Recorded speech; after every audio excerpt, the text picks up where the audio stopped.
공생 1. 도지는 시끌벅적한 소리에 잠에서 깼다. 스멀스멀 올라오는 짜증을 억누르며 잠을 방해한 소음의 근원지를 찾으니 또 그 녀석이었다. 살다 보면 이상하게 신경 쓰이는 사람이 있다. 도진에게 유연이 그랬다. 유연의 주변은 항상 사람들이 많아 시끄러웠다. 그것뿐이라면 도진도 유연이 그렇게까지 신경 쓰이진 않았겠지만 그렇게 보고 있다 보면 가끔 문득 유연의 얼굴에서 표정이 사라질 때가 있었다. 건조하고 차가운 사람들의 중심에 존재하면서도 오히려 고립된 사람보다도 더 외로워 보이는 표정을 보게 되면 관계없는 도진의 심장이 쪼그라들곤 했다. 무슨 생각을 하는지, 왜 그런 표정을 짓는지는 알 수 없었다. 그저 저렇게 사람들이 좋아하는 저 인생 순탄해 보이는 잘난 녀석도 딱히 행복하진 않나 보다. 그걸 느낀 순간 도진은 그래도 세상이 조금은 공평한 것 같다고 생각했다. 위안은 도진에게 괴로운 현실 속에서 잠시라도 마음 편해질 수 있는 위로 같은 존재가 되어주었다. 도진과 유연의 눈이 마주쳤다. 유연은 의아한 듯 고개를 기울였고 도진은 고개를 돌려 다시 팔에 얼굴을 묻었다. 그리고 눈을 감으며 유연의 불행을 위안으로 삼는 자신의 질 나쁜 마음이 유연의 눈에 비치지 않았기를 바랬다. 그럼 우린 먼저 간다. 호태와 진호가 도진을 두고 먼저 교실을 나섰다. 도진은 웃으며 인사하고는 두 사람이 시야에서 사라질 때까지 잠시 둘의 뒷모습을 보고 있었다. 두 사람은 도진이 고등학교에 입학한 뒤 그나마 가장 가깝게 지내는 친구들이었고 공교롭게도 둘이서 같은 학원을 다녔다. 그래서 교실에 홀로 남아 둘이 함께 돌아가는 모습을 볼 때마다 그리고 대화 중에 둘만 알고 도진은 모르는 이야기가 늘어날 때마다 도진은 알게 모르게 소외감을 느꼈지만 이건 어쩔 수 없는 일이라고 자신을 달래며 애써 웃곤 했다. 도진은 학교 시간에 멍하니 학교 뒤뜰에 앉아있는 걸 좋아했다. 이 뒤뜰은 청소를 담당하는 학생들이 청소를 마치고 돌아가고 나면 사람들이 거의 오가지 않는지라 도진이 집에 돌아가기 전에 잠시 쉬어갈 수 있는 좋은 피난처가 되어주었다. 그렇게 벤치에 앉아 멍하니 하늘을 올려다보다가 하늘이 주황빛으로 물들기 시작할 때쯤이 되면 도진은 벤치에서 일어나 집으로 향하기 시작했다. 도진의 아버지는 도진이 자신보다 늦게 귀가하는 걸 좋아하지 않았다.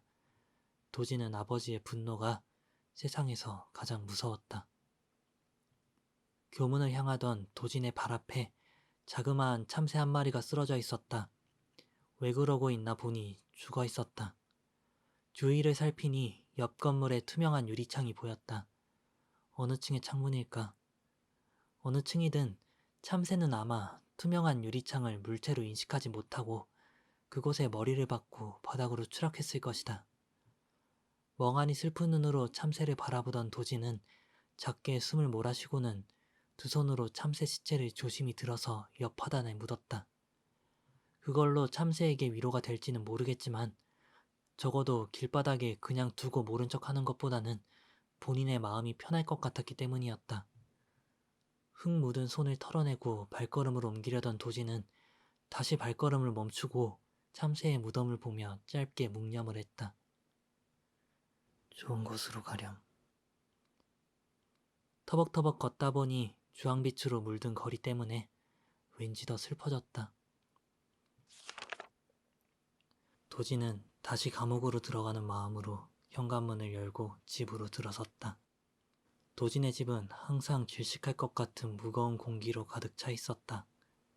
새어머니는 소파에 앉아 드라마를 무미건조한 표정으로 보고 있었다. 도진이 다녀왔습니다. 인사를 하자 새어머니는 도진을 힐끔 쳐다보고는 알았다는 짧은 한마디만을 돌려줄 뿐이었다. 도진은 그대로 자신의 방으로 들어와 문을 닫았다. 새어머니는 처음부터 무뚝뚝한 사람은 아니었다. 도진이 새어머니를 처음 만났던 날 도지는 무서워 아버지의 다리 뒤에 숨어 있었고 새어머니는 달래듯 웃으며 도진의 머리를 쓰다듬어 주었다.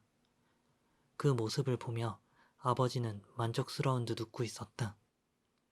도진의 어머니는 도진을 낳은 직후 돌아가셨다. 도진은 어머니의 뱃속 말고는 어머니라는 존재를 경험해 본 적이 없었다. 그래서 자신에게도 어머니가 생긴다는 생각에 도진은 어린 마음에 조금 설레었었다. 하지만 도진의 기대와는 달리 새어머니는 친어머니처럼 도진을 사랑해주진 않았다. 초반엔 나름대로 노력하는 듯 보였지만 어느샌가 도진을 보는 새어머니의 얼굴에선 표정이 사라져 있었다. 어린 도진은 새어머니의 마음을 금방 알아차렸다. 그리고 곧 기대를 멈췄다. 그저 조금이라도 새어머니가 자신을 사랑해주면 좋겠다고 그렇게만 생각했다. 새어머니는 드라마 보는 걸 좋아했다.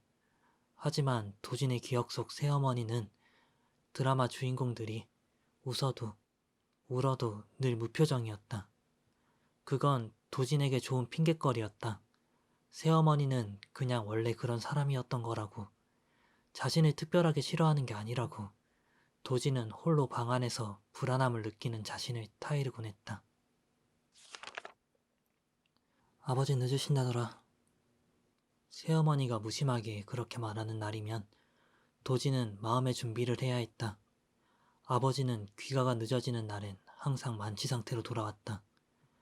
우당탕 거리는 충돌음과 함께 현관문을 거칠게 열고 들어와서는 본인의 방으로 가지 않고 도진의 방으로 들이닥쳤다. 도진은 어렸을 적부터 술 기운에 붉어진 얼굴로 씩씩거리는 아버지가 마치 그림책에서 본 괴물 같다고 생각했다. 괴물은 그림책에서처럼 너무나도 강했고 또 무서웠다. 괴물은 늘 다짜고짜 폭력을 휘둘렀다. 침대로 끌고 가 마구 구타하며 너 때문에 내가 집 밖에서 개고생한다고. 너만 없었어도 내가 이렇게 힘들게 살진 않았을 거라고. 내 마누라 잡아먹고 태어난 새끼라고. 그렇게 술기운에 취해 세상에 대한 울분들을 죄 없는 자기 아들에게 무자비하게 퍼부었다. 그럼 도진은 그 괴물의 절규 같은 폭력을 온몸으로 견뎌내야만 했다. 반항은 상상도 할 수 없었다. 폭력이 잠시 멈추었을 때 살짝 고개를 들었다가 눈이 마주치는 것만으로도 폭력의 강도는 강해졌다. 내 돈 빨아먹고 사는 새끼가 눈을 부라린다며. 도진은 그저 몸을 움츠리고 두 팔에 얼굴을 묻은 채 아버지의 울분이 다 풀리기만을 묵묵히 기다렸다. 아버지는 분풀이를 양껏 하고 나면 거실로 가서 대자로 눕고는 코를 골며 잠을 잤다. 그러면 도진은 소리가 나지 않도록 조심스레 방문을 다시 닫고는 침대에 웅크리고 앉아 아버지의 코골이를 들으며 밤을 지새웠다. 마음속으로 괜찮다고 몇 번이고 되뇌면서. 괴물 같던 아버지는 다음날 아침이 되면 마치 아무 일도 없었다는 듯 다시 평범한 아버지로 돌아와 있었다. 무뚝뚝하긴 하지만 출근할 때 도진에게 부드럽게 웃어주는 평범한 아버지로. 그런 시간이 반복되자 도진은 정말로 전날 밤에 일어났던 일들이 이상한 일이 아니라고 생각되기 시작했다. 아버지가 자신에게 분풀이를 하는 건 아버지가 나쁜 사람이라서가 아니라 충분히 그럴 수 있는 일이라고.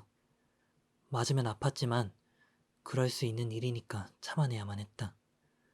그렇게 생각하면 괴물을 마주하는 일도 그럭저럭 버텨낼 수 있었다. 새어머니는 아무것도 모르는 척했다. 아버지가 술에 취해 들어오는 날이면 새어머니는 다음날 아침까지 안방에서 절대 나오지 않았다. 그러고는 아침이 오면 아무 일도 없었던 것처럼 아침을 차렸다. 하지만 새어머니는 분명 알고 있었다. 그런 아침이면 반드시 도진이 가장 좋아하는 반찬인 계란 후라이를 평소보다 하나 더 해주었기 때문이다. 그러면 도진은 새어머니의 동정과 죄책감이 놓인 식탁을 보며 아무 말 없이 밥을 먹었다. 계란 후라이 2개가 무뚝뚝한 새어머니의 사랑의 증거라고 도진은 생각했다. 그래서 그 누구에게도 아버지가 괴물이 된다는 이야기를 하지 않았다. 그래야만 가족을 지킬 수 있다는 걸 도지는 어렸을 적부터 알고 있었다. 힘들었지만 그래도 가족이 사라져 혼자가 되는 것보단 나았다. 그저 오늘은 아버지가 밖에서 힘든 일이 없기를, 그래서 술을 마시지 않기를 간절히 기도했다. 그게 도진이 취하는 행동의 전부였다. 1교시가 끝난 후에 쉬는 시간이었다. 도진은 전날도 아버지 때문에 제대로 자지 못한 터라 1교시 내내 몇 번이고 졸았다. 2교시는 안 그래도 졸린 수학이었다. 자지 않고 버티려면 쉬는 시간에 조금이라도 자둬야겠다 싶어서 책상 위에 엎드리는데 팔에서 아리고 욱신거리는 강한 통증이 느껴졌다. 반사적으로 몸을 다시 반쯤 일으킨 도진은 자신의 오른팔을 말없이 내려다보았다. 오른팔 앞쪽에 멍이 심하게 든 것을 잊고 있었다. 아버지가 집어던진 책의 모서리에 맞은 자리였다. 도진은 눈을 감고 깊게 심호흡을 했다. 그러고는 오른팔을 한쪽에 빼놓고 왼팔에 다시 얼굴을 묻었다. 괜찮아. 속으로 다시 자신에게 속삭였다. 오른팔에서 다시 통증이 느껴진 건 도진이 막 잠이 들려고 하는 순간이었다. 도진의 입에서 아! 하는 고통을 누르는 소리가 새어나왔고 도진은 오른팔을 주인모를 손에서 급히 빼냈다. 사라지지 않는 통증에 팔을 움켜쥔 도진은 자신의 팔을 잡은 사람을 경계심 가득한 표정으로 노려보았다. 하지만 통증 때문에 눈물이 고인 채로 위를 올려다보는 도진의 눈빛은 무섭다기보다는 안쓰러워 보였다. 그런 도진의 눈빛을 마주한 유연은 자신이 뭘 잘못했는지도 모른 채 죄책감에 사로잡혀 굳어 있었다. 뭐 하는 거야? 도진의 말투는 공격적이었다. 그 공격적인 말투는 도진의 다급한 방어였다. 유연의 눈에 도진의 모습이 몸을 웅크린 채 가시를 잔뜩 세운 고슴도치처럼 보였다. 유연은 도진이 뿌리친 자신의 오른손을 허공에서 꼼지락거리다가 어색하게 웃으며 목으로 가져가 목을 긁적거렸다. 아니, 그게 아니라 담임이 너 불러달라고 해서. 그제야 도진은 유연이 자신을 깨우기 위해 잡기 편하게 놓인 오른팔을 잡고 흔들었을 뿐이라는 사실을 깨달았다. 당혹스러운 감정에 얼굴이 뜨거워졌다. 지금 이 행동은 자신의 실수였다. 다행히 유연은 화가 난 눈치는 아니었다. 당황스러워 보였지만 그래도 옅게 웃고 있었다. 그 미소를 보자 도진은 조금 마음이 놓였다. 아, 그랬구나. 미안. 사실 팔에 멍이 좀 들어서 놀라서 그랬어. 괜찮은 거야? 미안. 유연은 진심으로 걱정해주는 듯 보였다. 유연은 늘 밝으면서 다정했고 그래서 도진은 그런 유연이 불편하게 느껴지는 자신이 더 싫어지곤 했다. 상황을 모면하기 위해 도진은 의식적으로 밝게 웃었다. 멍에 관한 일들을 들켜서는 안 됐다. 응, 괜찮으니까 신경 쓰지 마. 담임은 교무실에 있지? 유연의 대답을 듣자마자 도진은 빠르게 일어나 유연을 지나쳤다. 그렇게 도망쳐버리면 지금 이 순간이 없었던 일이 될 거라고 생각했다. 하지만 그럴 수 없었다. 유연이 도진의 왼팔을 덥석 잡았다. 도진은 당황스러운 마음으로 유연을 돌아봤다. 유연은 심각한 표정으로 도진을 보고 있었다. 그 눈빛에서 불길한 예감이 들었다. 등을 따라 식은땀이 흐르기 시작했다. 도진은 유연이 꽉 잡고 있는 왼팔이 멍이 든 곳이 아님에도 아팠다. 도진아, 너 혹시 그 멍든 거 운동하다 그런 거야? 도진이 유연의 말을 끊었다. 그 말을 믿지 않는 듯 유연의 눈빛은 여전히 심각했고 도진은 필사적으로 아무 일도 아니라는 듯이 웃었다. 그냥 어제 운동하다 부딪혀서 멍든 거야. 신경 쓸 필요 없어. 너 운동하는 거 안 좋아하잖아. 체육 시간에 축구 같은 것도 안 하지 않아? 도진은 말문이 막혀버렸다. 유연이 그런 걸 알고 있을 줄은 몰랐다. 2학년에 올라와 같은 반이 되고 벌써 2학기가 시작됐지만 아직도 도진과 유연은 서로 제대로 된 대화를 나눠본 적도 거의 없는 사이였다. 요새 시작했어. 공부하려면 체력도 중요하잖아.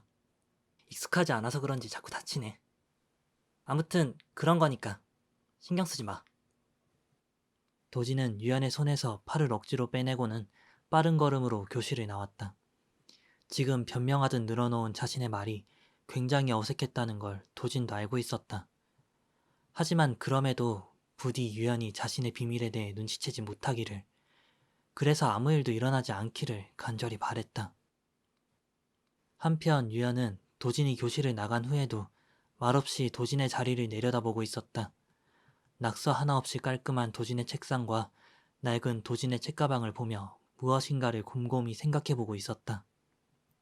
평소 가깝게 지내는 친구들이 와서 숙제했느냐고 들러붙고 나서야 유연은 시선을 다른 곳으로 옮겼다. 도진의 바람과는 다르게 결국 유연의 마음속에서 무엇인가가 바뀌어버렸다.